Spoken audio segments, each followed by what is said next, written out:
Hi everyone, Julia here, recording this, October 27th, 2022. Perspective and belief basically rule our lives. What we believe, we perceive from that viewpoint. For instance, if we believe the world is a soul trap, a prison planet, then that's what we'll perceive, and that's what we'll live out.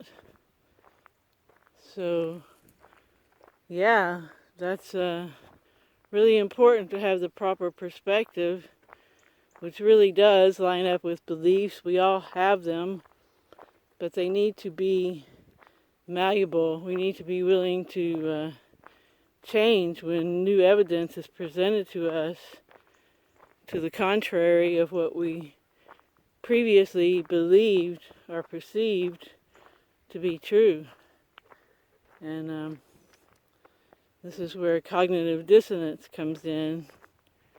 People don't want to have their version of reality shaken up, and so they get defensive and lash out, and I don't know, they just have all these negative emotions, if there is such a thing,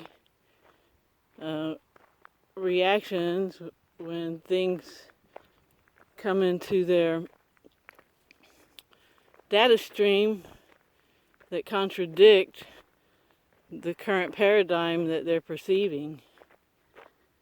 And I think the only way for us to really grow and develop our immortal personalities, as Jason at our cakes calls it, our souls, our individuated units of consciousness, is to grow and develop and learn and sincerely seek what the truth is. I don't know if we can figure out everything, because, for instance, most of us believe there was a creator, but who created the creator? And same thing with magnetism and the dielectric. It all stems from the dielectric, but where does the dielectric come from? So, we just can't really know everything, but it is good and even fun to explore what's out here and discover what's going on, what we're doing here, how this all works. And I think we've come a really long way with the advent of the internet and just technology in general, all the near-death experiences that have been documented, and then all the astral projection and remote viewing, lucid dreaming, all kinds of things, telekinesis, telepathy, seeing without eyes, having a mental calculator, all kinds of seemingly magical, seemingly supernatural phenomena have been illustrated. So we know that we're not just material beings, because really there is nothing that's material, since everything is 99.99999% empty space, because every atom is 99.9999999% empty space. So, yeah, it's definitely not just we come here and we exist in these meat suits and then we expire and that's it. I don't think that's how it works. So, keeping that in mind, we need to try not to be rigid with our belief systems and our perceptions. And I think that's the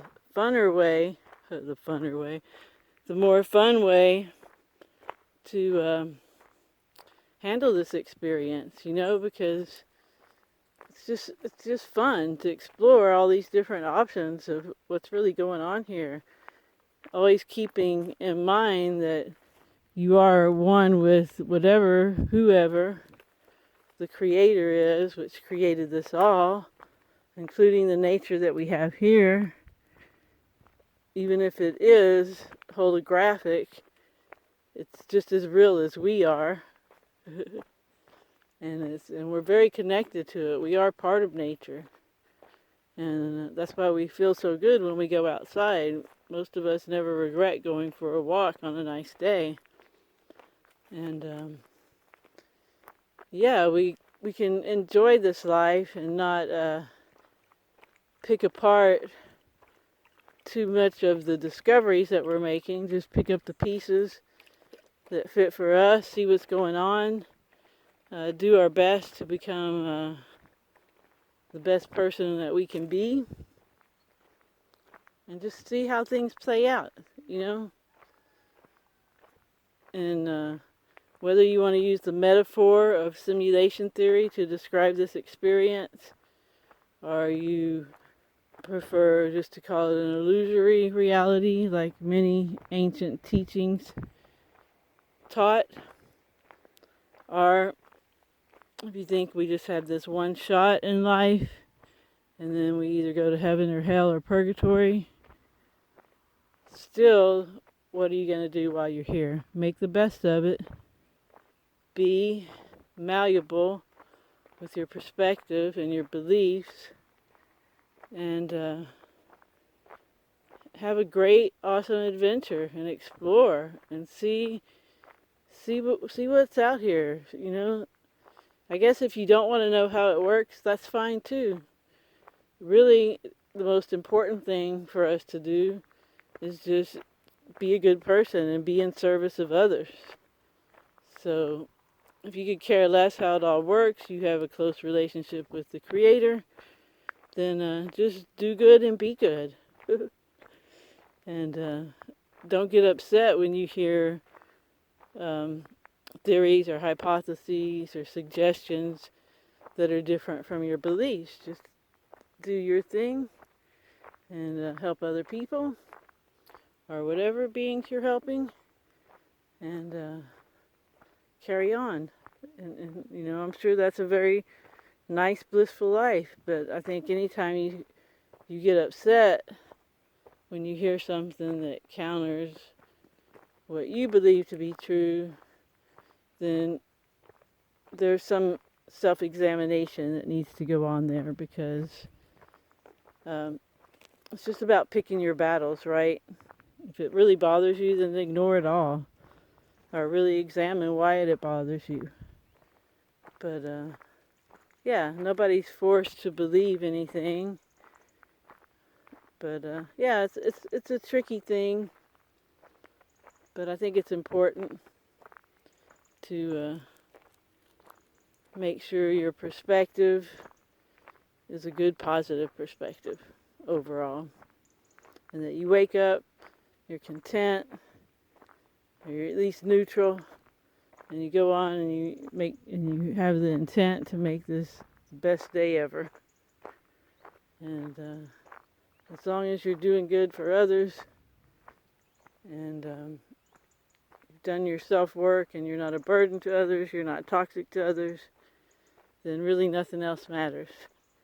Just enjoy and learn, and as Jason said in his interview with David Nino Rodriguez, the higher your vibration is, the higher your frequency, the more intelligence you have. So if you really want to know the truth, probably the best thing to do is just raise your voltage, and the answers will just come to you, and you'll resonate toward what's really true out there. And again, it doesn't even matter in the end, as long as you're just trying to develop your soul, your immortal personality. So that's that.